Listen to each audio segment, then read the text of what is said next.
परशुराम जयंती कब है? जाने जन्म की रोचक कथा और पूजा विधि। हिंदू धर्म में मान्यता है कि भगवान परशुराम आज भी जीवित है और तीनों लोगों में विचरण करते हैं। अगर आप लोगों को जानकारी अच्छी लगे तो मेरे चैनल को सब्सक्राइब करें और लाइक बटन को प्रेस करें ताकि आने वाले समय में और इस प्रकार की जानकारी लेकर आ सकूं। धन्यवाद। तो चलिए शुरू करते हैं।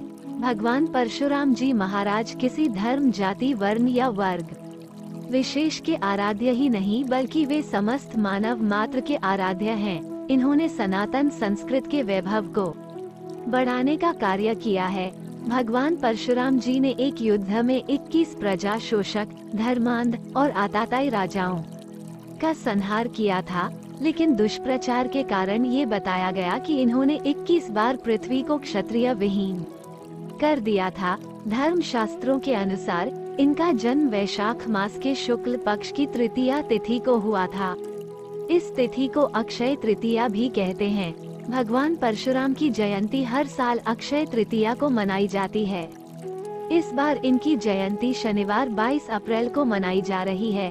भगवान परशुराम के जन्म की कथा। पौराणिक मान्यताओं के अनुसार भगवान परशुराम को भगवान विष्णु के 6वें अवतार के रूप में माना जाता है। उन्हें चिरंजीवी रहने का वरदान मिला था। उनके पिता ऋषि जमदग्नि थे। ऋषि जमदग्नि ने चंद्रवंशी राजा की पुत्री रेणुका से विवाह किया था। ऋषि जमदग्नि और रेणुका ने पुत्र की प्राप्ति के लिए एक महान यज्ञ किया।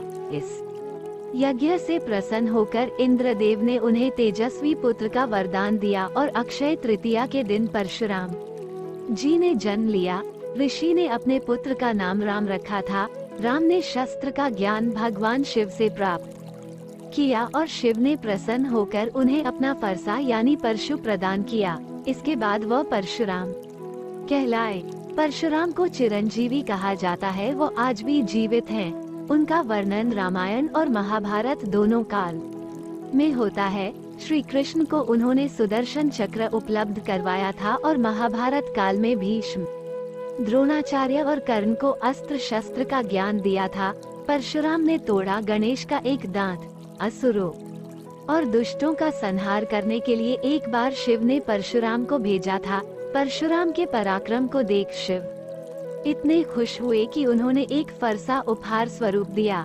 उसी दिन से इनका नाम परशुराम पड़ा, क्योंकि परिसु मतलब फरसा होता है। एक बार परशुराम शंकर भगवान से मिलने कैलाश गए। चूंकि उस समय शिव जी ध्यान मग्न थे तो गणेश जी ने परशुराम को रोक दिया। इससे क्रोधित परशुराम ने गणेश पर फरसा से वार कर दिया। अब चूंकि फरसा पिता शिव द्वारा दिया गया था तो उसका वार खाली कैसे जाता, ये सोचकर गणेश जी ने उस वार को अपने एक दांत पर ले लिया। इस प्रहार से गणेश जी का एक दांत टूट गया और वो एक दंत कहलाए। भगवान परशुराम की पूजा विधि।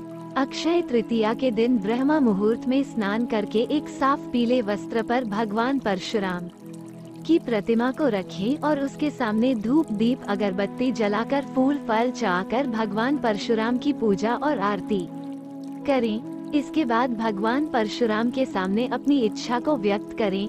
पूजा के उपरांत यथाशक्ति दान का भी प्रावधान है। लोगों के बीच प्रसाद का वितरण करें। व्रत रखने वाले व्यक्ति को भोजन नहीं करना चाहिए, उसे फलाहार व्रत करना चाहिए। एकाग्र मन से भगवान परशुराम की पूजा करने पर मनवांछित फल प्राप्त होता है।